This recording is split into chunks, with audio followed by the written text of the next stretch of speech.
Aqui é o Robert Swerling, piloto de linha aérea e jornalista especializado em aviação. E você está assistindo a mais um programa do canal ASA, Aviation, Space and ATC.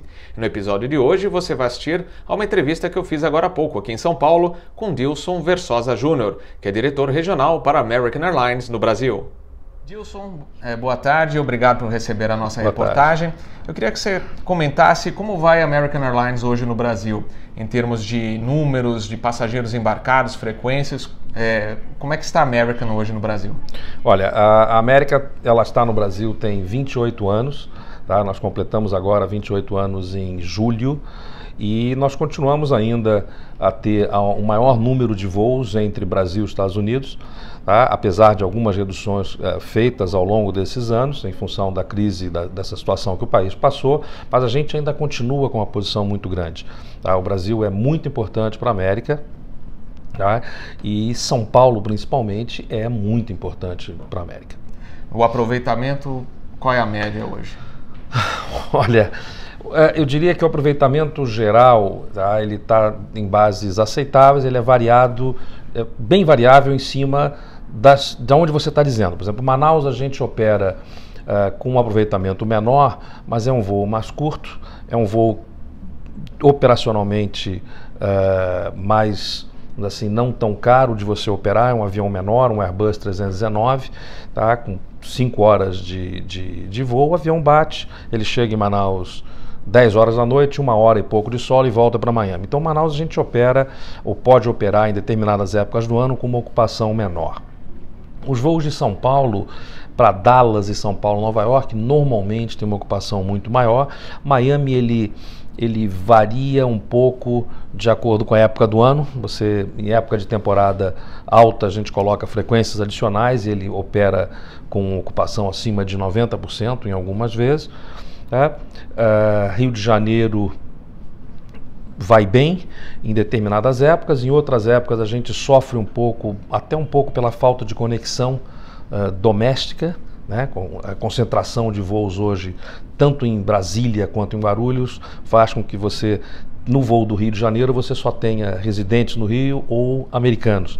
E Brasília vai muito bem, uma boa surpresa para a gente. Então eu diria que no final de tudo, tá, a gente opera com uma ocupação boa, aceitável para o que a gente quer, e não é só a ocupação, é o mix de tarifa que a gente tem. A gente tem um número muito grande de passageiros executiva, de passageiros que pagam tarifas mais caras, que pode fazer que você opere com um avião com uma ocupação menor, mas com uma rentabilidade maior.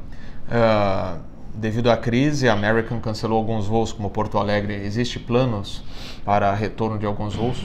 Olha, no momento no país, eu acho que o único plano é você chegar no dia seguinte, tá? Você está vivo até amanhã.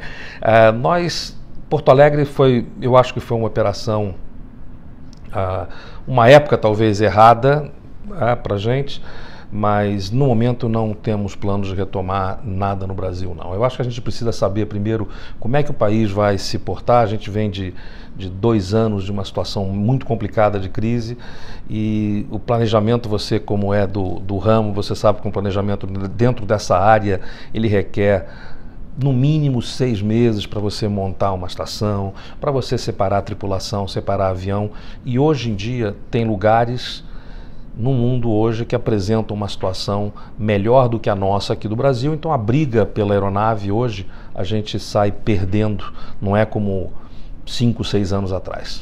Em tempos, a gente diria, de vacas gordas, a American, os voos das americanas para o Brasil eram considerados um verdadeiro filé mignon da malha de voos internacionais das empresas aéreas estrangeiras e das americanas. Como é que hoje se comporta o mercado brasileiro, pensando globalmente? Olha, como eu disse antes, o Brasil ainda é importante, tá? É claro que a gente perdeu um pouco da importância para a China, principalmente para a China nesses últimos anos, em função da situação do Brasil e a situação da China. Nós inauguramos voos para Xangai, voos para Hong Kong. A Ásia hoje é uma área que atrai uma atenção muito grande. Tá? Mas o Brasil ainda é muito grande. Eu acho que a gente tem sempre que analisar de uma maneira, quando a gente fala Brasil, tá? São Paulo é muito importante. Tá? Você tem que, é claro que a participação nossa no Brasil, ela diminuiu um pouco, mas em São Paulo a gente continua tendo ainda um número grande de voos, a gente tem quase 6 aeronaves de grande porte todas as noites aqui em São Paulo. E quanto aos investimentos, a American inaugurou um escritório novo no Rio de Janeiro, mas o grande investimento é o hangar de manutenção em Guarulhos.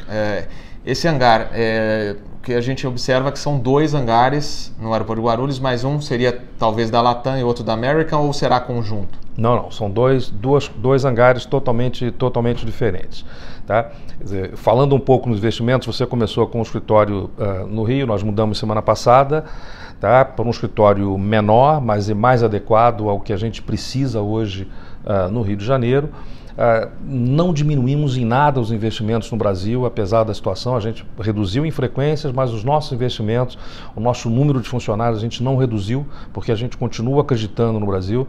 Tá? O nosso setor de call center, hoje nós temos 180 pessoas que opera de 6 da manhã às 11 da noite e a gente não diminuiu em nada. O grande investimento, é claro, é o investimento do hangar.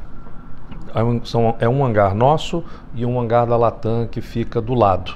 Tá? São hangares distintos. A expectativa nossa é de inaugurar esse hangar já em outubro, tá? E ele vai poder atender até 5 aviões simultaneamente. A ideia desse hangar é você aproveitar o tempo ocioso da aeronave. Lembra que os aviões chegam aqui no Brasil pela manhã e a maioria deles só sai à noite.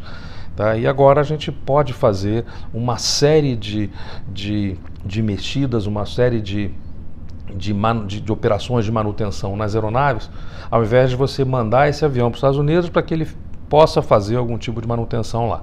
Então, o hangar inaugura final de outubro, essa é a expectativa, ele está bem adiantado. Nós já temos hoje em São Paulo quase 100 mecânicos que nós contratamos, muitos já em função desse novo hangar. A expectativa nossa é que com esse hangar em funcionamento, a gente contrate pelo menos mais 100 pessoas ao longo desses próximos anos. Quer dizer, é um investimento muito grande, porque isso vai ser fora o número de pessoas terceirizadas que vão vir, tá, em trabalhos junto com o hangar. Então é um investimento muito grande, vai ser muito importante para a gente aqui no Brasil. E a expectativa com relação ao Open Skies? Olha, é uma expectativa muito boa, porque eu acho que a principal vantagem do Open Skies é o fato de você poder colocar o seu avião na cidade que você quer, para o destino que você quer, sem você ter interferência governamental. Tá? Quer dizer, hoje, o que acontece hoje com a América e com a indústria de uma maneira geral? Nós não voamos para Orlando, como exemplo, nós não temos operação regular para Orlando. Se a gente quiser colocar um avião para Orlando durante a temporada alta, tá? Para atender o número de consumidores brasileiros, de passageiros, de clientes brasileiros que viajam para lá, a gente não pode, porque nós não voamos regularmente para Orlando ao longo do ano. O Open Skies vai permitir que as companhias elas tomem suas decisões baseada na procura pelo voo, baseada na demanda. E quem vai determinar se você vai voar ou não é o aeroporto, é o espaço do aeroporto. Então Guarulhos pode nos dizer, olha, eu tenho interesse que vocês coloquem um avião, só que eu não tenho espaço de gates de tal hora a tal hora. Você só vai poder voar às 11 horas da noite ou meia-noite, etc. Aí é uma decisão que cada empresa vai ter que fazer. Isso é muito bom. O Open Skies ele facilita uma série de entendimentos com as companhias parceiras. Nós temos uma parceria muito grande no Brasil com a Latam.